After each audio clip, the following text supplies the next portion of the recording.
Hello everyone. In this video, we are going to discuss about Hall effect in semiconductors. The Hall effect states that when a transverse magnetic field is applied to a current carrying conductor, then an electric field is set up in the direction perpendicular to the magnetic field and current I. So, at equilibrium condition, the electric field should be equal to the magnetic field, which exerts force on the charge Q. Therefore, QE is equal to BQVD. Let this be equation number 1, where VD is the drift velocity and the electric field intensity E is given by VH by D, where VH is the Hall voltage and D is the height of the conductor. Let this be equation number 2. Now, in an N-type semiconductor, the electrons carry current and will be forced downwards. Hence, surface 1 will be negative with respect to surface 2. Let me explain this. Here, the surface 1 will be negative with respect to the surface 2. Because in an N-type semiconductor, the electrons carry current and will be forced downwards. So 1 will be negative with respect to surface 2. Now, we all know that the current density J is given by rho Vd, where rho is the charge density. Further, current density can also be written as J is equal to I by area. It's in the term current density.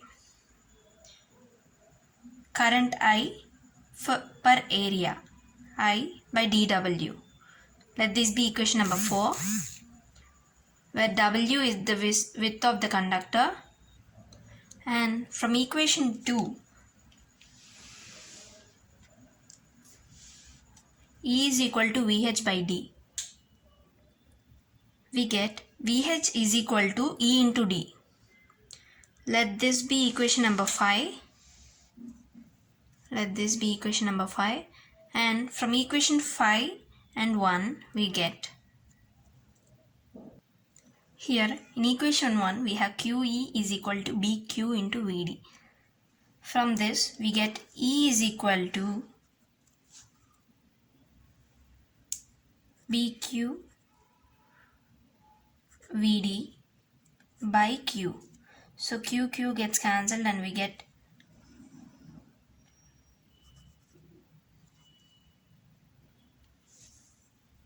BQ VD.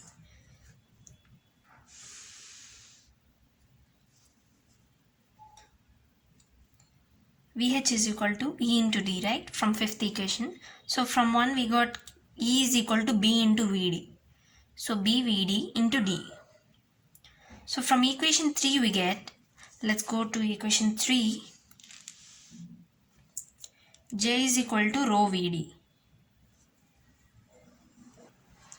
So from this we get VD is equal to J by rho, right?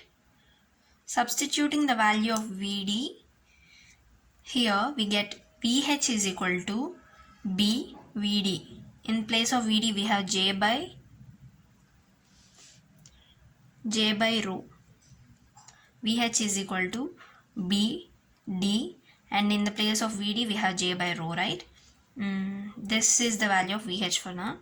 And from equation 4 we get VH is equal to BD into I by dW into rho. Let's have a look at equation number 4. J is equal to I by dW. Yes.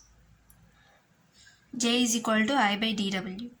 Substituting the value of J, here we get VH is equal to BD into J. In the place of J we have I by dW into rho.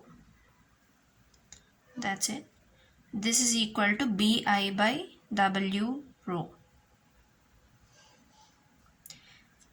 Here the Hall coefficient is given by RH is equal to 1 by rho. So VH becomes RH by W into B into I in place of 1 by omega. 1 by omega, we have RH. So VH is equal to RH by W into BI. That's it for the Hall effect, derivation, and Hall coefficient. Let's get into the applications of Hall effect. The Hall effect is used for determination of type of semiconductor. The sign of the Hall coefficient depends upon the type of semiconductor placed in the transverse magnetic field. That is, negative sign for M-type semiconductor and positive sign for a P-type semiconductor. Hall effect is also used for calculation of carrier concentration. It's used for the determination of mobility and the Hall effect multiplier. The Hall effect multiplier states that if the magnetic field B is produced by an air core coil carrying a current T through it, then B is proportional to I dash. The Hall voltage, which is a product of B and I, will now be a product of I dash and I. This forms a basis of the multiplier. Thank you.